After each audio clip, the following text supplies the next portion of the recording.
everybody. Welcome back to A People's Historian. My name is Jason Kishinev. Each episode we read about half an hour out of a history book, and we are reading Chapter 11 of A People's History of the United States. Reading about Grover Cleveland in the late 19th century and robber barons. If you like what you're hearing, please hit the like and subscribe button, and let's just dig right in, shall we? In 1887, with a huge surplus in the Treasury, Cleveland vetoed a bill appropriating $100,000 to give relief to Texas farmers to help them buy seed during a drought. Seed grain during a drought. It's funny as I almost said weed. He said federal aid in such cases encourages the expectation of paternal care on the part of the government and weakens the sturdiness of our national character. But that same year, Cleveland used his gold surplus to pay off wealthy bondholders at $28 above the $100 value of each bond, a gift of $45 million. The chief reform of the Cleveland administration gives away the secret of reform legislation in America. The Interstate Commerce Act of 1887 was supposed to regulate the railroads on behalf of the consumers, but Richard Olney, a lawyer for the Boston and Maine and other railroads and soon to be Cleveland's Attorney General, told railroad officials who complained about the Interstate Commerce Commission that it would not be wise to abolish the commission from a railroad point of view. He explained, "The commission is or can be made of great use to the railroads. It satisfies the popular clamor for a government supervision of railroads at the same time that the supervision is almost entirely nominal. The part of wisdom is not to destroy the commission, but to utilize it." Cleveland himself, in his 1887 State of the Union message, had made a similar point, adding a warning: "Opportunity for safe, careful, and deliberate reform is now offered, and none of us should be unmindful of a time when an abused and irritated people may insist upon a radical and sweeping rectification of their wrongs." Republican Benjamin Harrison, who succeeded Cleveland as president from 1889 to 1893, was described by Matthew Josephson in his colorful study of the post-Civil War years, The Politicos. Benjamin Harrison had the exclusive distinction of having served the railway corporations in the dual capacity of lawyer and soldier. He prosecuted the strikers of 1877 in the federal courts, and he also organized and commanded a company of soldiers during the strike. Excuse me. Harrison's term also saw a gesture toward reform. The Sherman Antitrust Act, passed in 1890, called itself an act to protect trade and commerce against unlawful restraints, and made it illegal to form a combination or conspiracy to restrain trade in interstate or foreign commerce. Senator John Sherman, author of the act, explained the need to conciliate the critics of monopoly. They had monopolies of old, but never before such giants as in our day. You must heed their appeal, or be ready for the socialist, the communist, the nihilist. Society is now disturbed by forces never felt before. When Cleveland was elected president again in 1892, Andrew Carnegie in Europe received a letter from the manager of his steel plants, Henry Clay Frick. "I am very sorry for President Harrison, but I cannot see that our interests are going to be affected one way or the other by the change in administration." Cleveland, facing the agitation in the country caused by the Panic and Depression of 1893, used troops to break up Coxey's Army, a demonstration of unemployed men who had come to Washington, and again to break up the national strike on the railroads the following year. Meanwhile, the Supreme Court, despite its look of somber, black-robed fairness, was doing its bit for the ruling elite. How could it be independent with its members chosen by the President and ratified by the Senate? How could it be neutral between rich and poor when its members were often former wealthy lawyers and almost always came from the upper class? Early in the 19th century, the court laid the legal basis for a nationally regulated economy by establishing federal control over interstate commerce, and the legal basis for corporate capitalism by making the contract sacred. In 1895, the court interpreted the Sherman Act so as to make it harmless. It said a monopoly of sugar refining was a monopoly in manufacturing, not commerce, and so could not be regulated by Congress through the Sherman Act. The court also said the Sherman Act could be used against interstate strikes, like the railway strike of 1894, because they were in restraint of trade. It also declared unconstitutional a small attempt by Congress to tax high incomes at a higher rate. In later years, it would refuse to break up the Standard Oil and American tobacco monopolies, saying the Sherman Act barred only unreasonable combinations in restraint of trade. A New York banker toasted the Supreme Court in 1895. "I give you, gentlemen, the Supreme Court of the United States, guardian of the dollar, defender of private property, enemy of spoliation, sheet anchor of the Republic."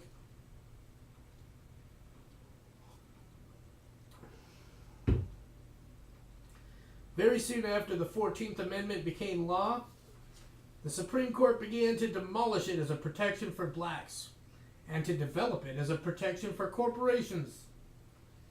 Well, surprise, surprise, surprise.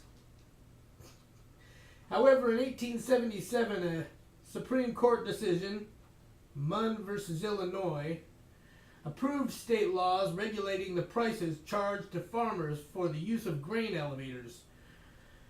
The grain elevator company argued it was a person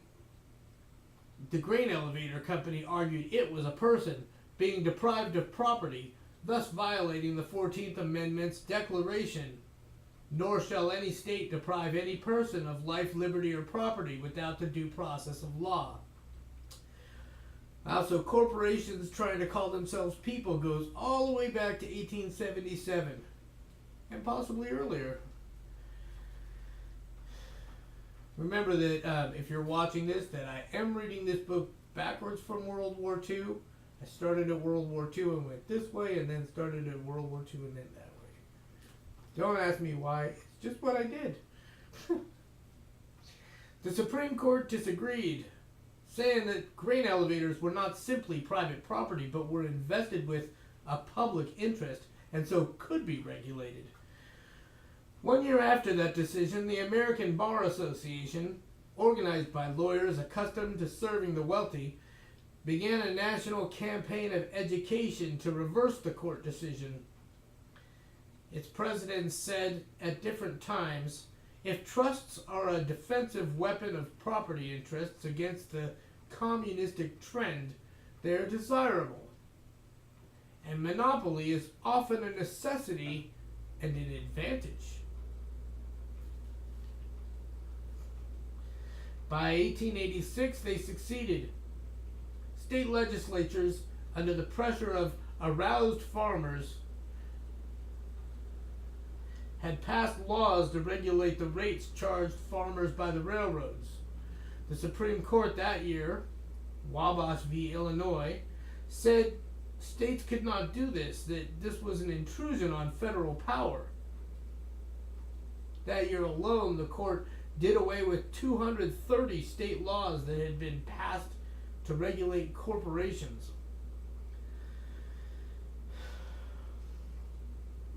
By this time, the Supreme Court had accepted the argument that corporations were persons.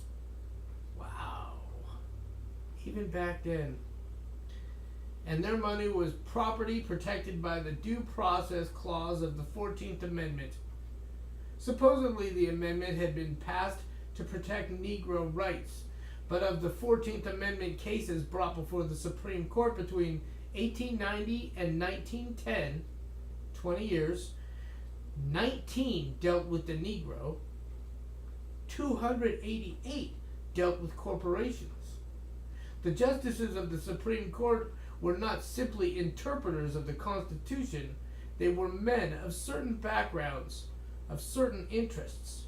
One of them, Justice Samuel Miller, had said in 1875, "It is vain to contend with judges who have been at the bar the advocates for 40 years of railroad companies and all forms of associated capital." In 1893, Supreme Court Justice David J. Brewer, addressing the New York State Bar Association, said, "It is the unvarying law that the wealthy of the community will be in the hands of the few. The wealth of the community will be in the hands of the few. The great majority of men are unwilling to endure that long self-denial and saving which makes accumulation possible, and hence it always has been, and until human nature is remodeled, always will be true, that the wealth of a nation is in the hands of a few, while the many subsist upon the proceeds of their daily toil."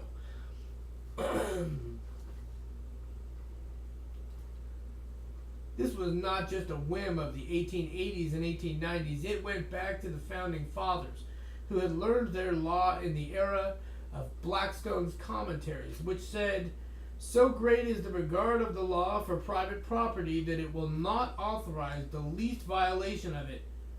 No, not even for the common good of the whole community."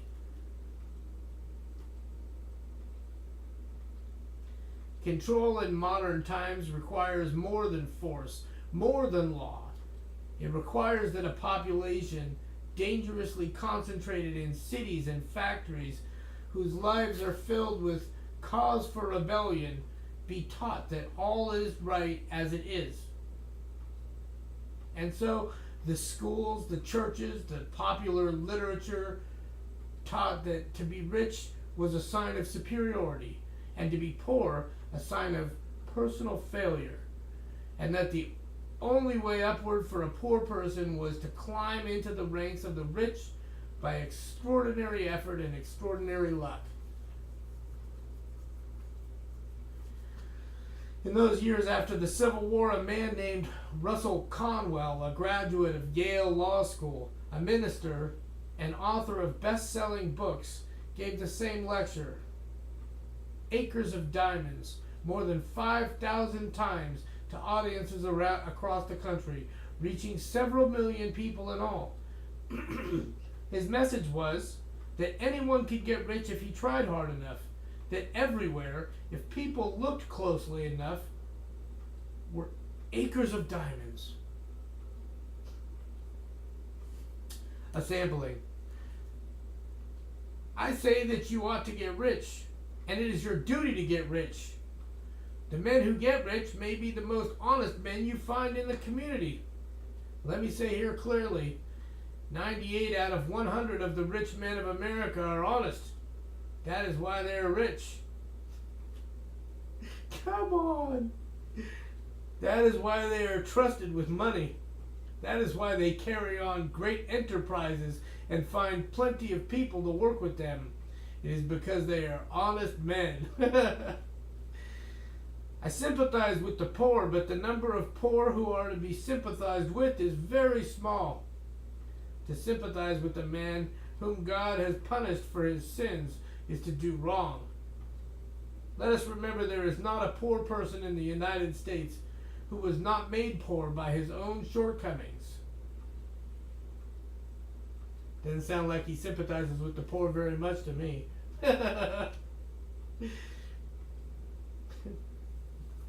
Conwell was a founder of Temple University, Rockefeller was a donor to colleges all over the country and helped found the University of Chicago Huntington of the Central Pacific, gave money to two Negro colleges, Hampton Institute and Tuskegee Institute.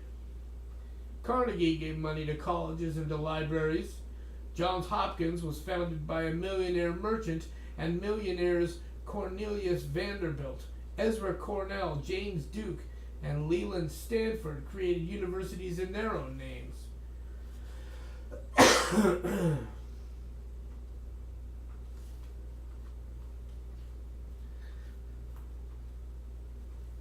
Make it seem like it's a modern day castle, huh? Maybe it is. The rich, giving part of their enormous earnings in this way, became known as philanthropists. These educational institutions did not encourage dissent. They trained the middlemen in the American system. The gatekeepers. The teachers, doctors, lawyers, administrators, engineers, technicians, politicians, those who would be paid to keep the system going, to be loyal buffers against trouble. In the meantime, the spread of public school education enabled the learning of writing, reading, and arithmetic for a whole generation of workers, skilled and unskilled, who would be the literate labor force of the new industrial age. It was important that these people learn obedience to authority.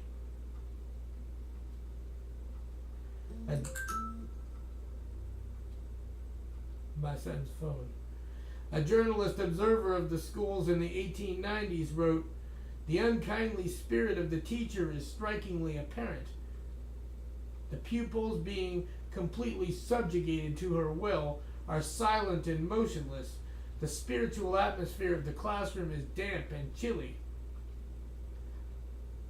Back in 1859, the desire of mill owners in the town of Lowell that their workers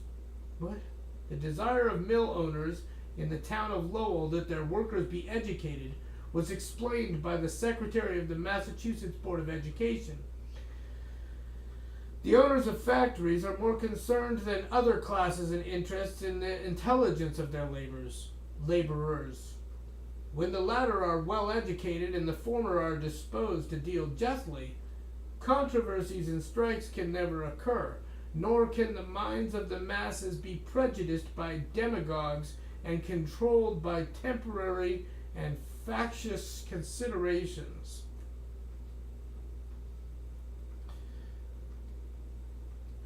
Joel Spring, in his book Education and the Rise of the Corporate State, says the development of a factory-like system in the 19th century schoolroom was not accidental. This continued into the 20th century, when William Bagley's Classroom Management became a standard teacher training text, reprinted 30 times. 30 doesn't seem like all that many. Bagley said, "One who studies educational theory aright, can see in the mechanical routine of the classroom the educative forces that are slowly transforming the child from a little savage into a creature of law and order, fit for the life of civilized society." Why am I reminded of Huckleberry Finn? Excellent book. Little savage. It was in the middle and late 19th century that high schools developed as aids to the industrial system. The history was widely required in the curriculum to foster patriotism. Loyalty oaths, teacher certification, and the requirement of citizenship were introduced to control both the educational and the political quality of teachers. Also, in the latter part of the century, school officials, not teachers, were given control over textbooks. Laws passed by the states barred certain kinds of textbooks. The accurate ones. Idaho and Montana, for instance, forbade textbooks propagating political doctrines.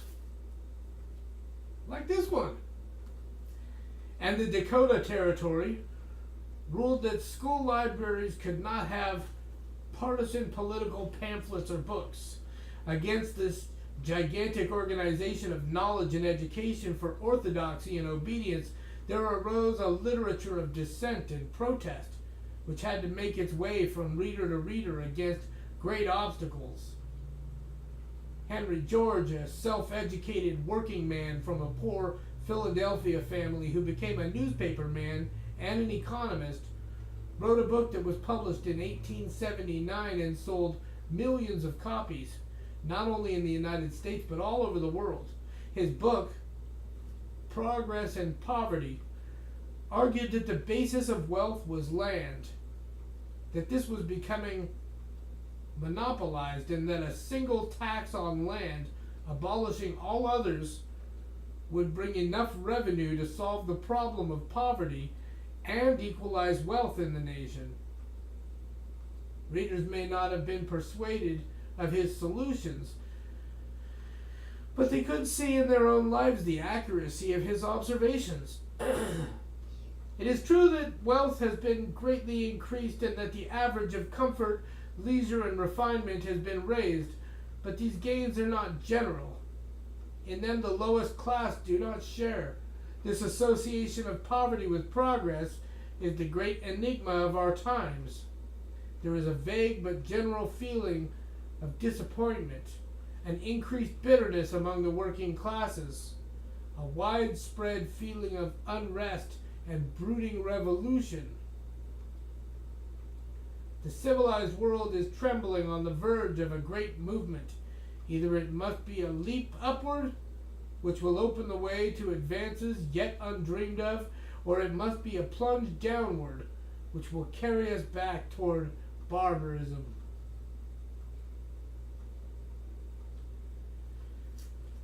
Thank you for joining me.